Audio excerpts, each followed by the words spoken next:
You've probably heard the hype around GPT-5, that it's the smartest, fastest AI we have ever seen. So in this explainer, we're going to cut through all that noise and break down what that actually means, what it can really do, and maybe most importantly, how you can get the most out of it. This right here, this is the huge claim from OpenAI's CEO that really sets the stage. The idea isn't just a small, incremental upgrade, it's a fundamental change.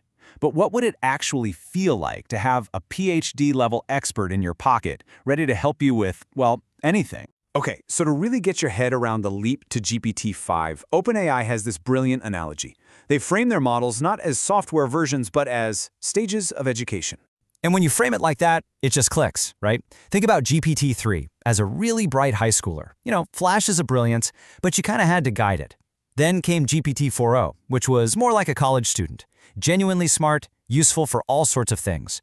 But GPT-5, they're positioning this as that on-demand expert, the specialist you go to for deep, reliable knowledge. That is a huge jump, not just in raw power, but in trust. All right, so beyond that raw intelligence, what does this actually mean for you and me, day to day? Well, the whole philosophy has been streamlined around three core ideas, making the AI smarter, faster, and for us, a whole lot simpler. So if you've used ChatGPT before, you probably remember that kind of confusing menu of models, right? You had to ask yourself, is this a coding task, a creative one? Which one do I pick? Well, that's all gone. GPT-5 is just one single system, and it's smart enough to figure out for you how much brain power to use. A simple question gets a lightning-fast answer. A super complex problem? It automatically kicks into a deeper mode of thinking. The best part? You don't have to think about it at all. And you can really feel that speed. For all those countless quick, everyday questions we ask, GPT-5 is a massive step up. Tests show it's consistently 30 to 50% faster than the older models for these simple things. It's one of those quality of life improvements that just makes a huge difference when you're actually using it. Okay, but here's where things get really wild. GPT-5 isn't just about answering questions anymore. It's about building things. OpenAI is calling it software on demand. This idea that you can create real working tools just by describing what you want in a single sentence. I mean, that sounds like something straight out of a sci-fi movie, doesn't it? So let's look at a real-world test to see what this software on demand actually looks like. So here's a simple conversational prompt. Notice, this isn't some complex programming command. It's a creative idea, just typed out in plain English. The goal is to get a fully playable, custom-branded version of Tetris.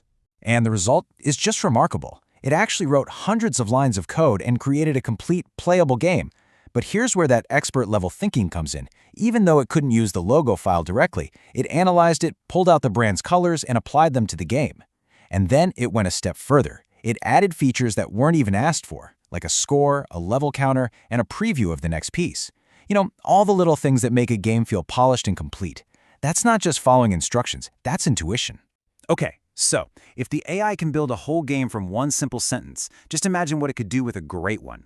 To unlock that kind of expert-level result, we can't just ask simple questions anymore. We need a new way to communicate. And that new way is something called structured prompting. The core idea is actually pretty simple. Instead of just a one-line request, you give the AI a full creative brief. You're not just asking a question, you're directing its entire thought process. And this is the framework the experts are using. Now, I know this looks like a lot, but let's just focus on the big ideas here. You start by giving it a role, like you are an expert travel agent. Then you give it context and clear rules like the budget is $200 a day and it has to be wheelchair accessible. By building your request like this, you're giving the AI guardrails, and this very structure is what unlocks that PhD-level result. And the difference this makes, well, it's night and day. A basic prompt like plan a trip to Paris gets you a generic list of tourist traps, but a structured prompt, one with a role, context, and rules like vegetarian only, it produces this deeply personalized itinerary that feels like a human expert made it just for you. The quality of the result is just on another level entirely. So, if this is where we are right now, it leads to the big question, where does it all go from here? With GPT-5 showing this level of expertise, what is the next great frontier for AI? The way researchers talk about it is like this. Right now, AI is getting superhuman at tasks that take a human expert maybe a few minutes, maybe an hour. The next huge challenge is scaling that same intelligence to tackle problems that take human experts thousands of hours, like making a fundamental scientific discovery. So when might we actually see that happen? When asked, Sam Altman predicted that a major AI-driven scientific discovery is likely to happen within the next 2 years.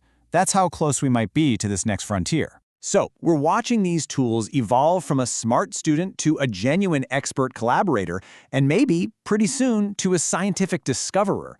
The technology is getting exponentially better at a pace that's frankly hard to comprehend.